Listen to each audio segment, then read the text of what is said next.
You show up, but it doesn't feel like your life. You speak, but it sounds like you're reading someone else's lines. And no matter where you go, school, work, even with people you know, there's this quiet feeling. Like you're just in the background, watching, waiting, but for what? Person walking alone at night. 2. Problem deep dive. It's subtle at first. You let others decide where to eat, what to do, what matters. You don't argue, you don't interrupt, you don't take up space. Not because you can't, but because something inside you says, stay small. Visual, empty room with sunlight. So you adapt. You become easy to be around, low maintenance, agreeable, and people like you for it. But slowly, something shifts. You stop knowing what you actually want. You hesitate before speaking. You replay conversations after they end. You feel like everyone else has a role, and you're just filling space between scenes. Even your thoughts feel quieter than everyone else's. This isn't just shyness, it's something deeper, a pattern.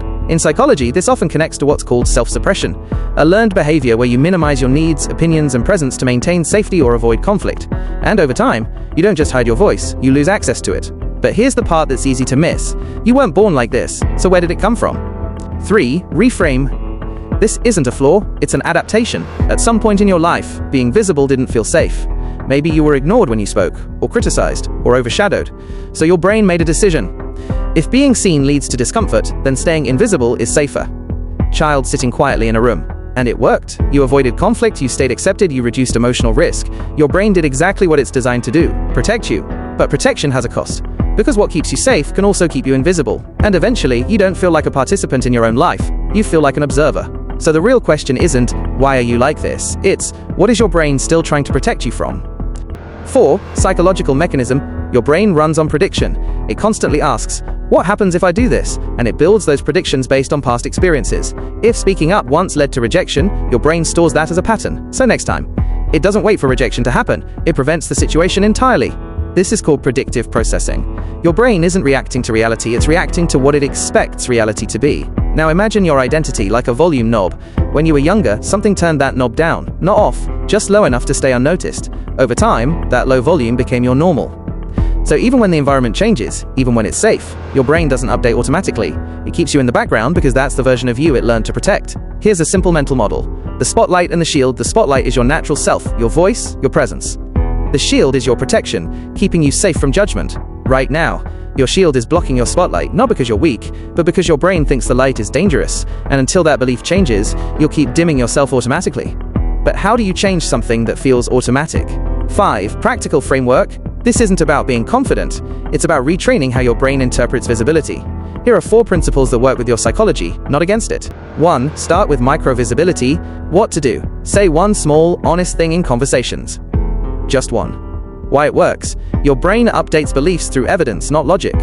Small actions create safe experiences that challenge old predictions. Example.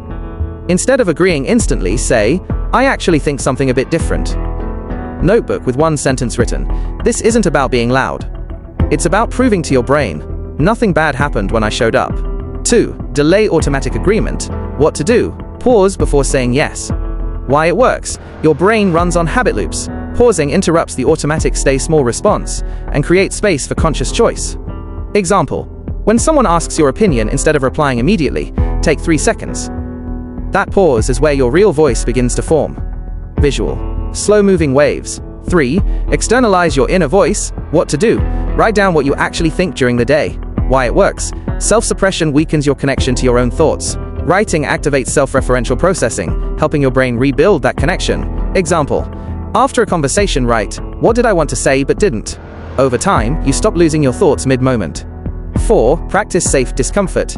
What to do? Put yourself in small situations where you're slightly more visible than usual. Why it works. Avoidance strengthens fear. Exposure rewires it through neuroplasticity. Example. Ask a question in class. Share an idea in a group, not perfectly, just honestly. Person speaking in a small group.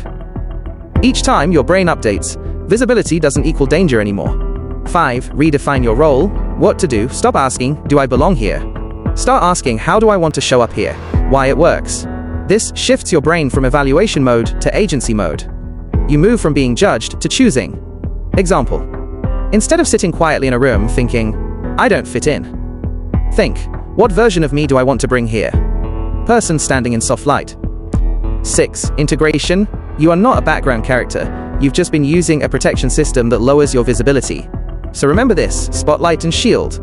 Your brain isn't broken, your shield is just overactive. And every small moment of visibility, every pause, every honest word, every written thought, is you gently adjusting that balance.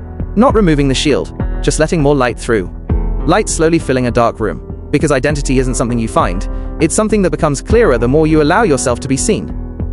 7. Quiet, empowering, close. There will be moments where you still feel like fading into the background. That doesn't mean you failed, it just means your brain is repeating an old pattern, and patterns can change, slowly, quietly, consistently. Visual, waves moving slowly. You don't need to take over the room, you don't need to become someone else. Just be a little more visible than you were yesterday, because the life you're waiting to feel part of doesn't begin when you're ready. It begins the moment you stop stepping out of your own frame and let yourself stay in the scene.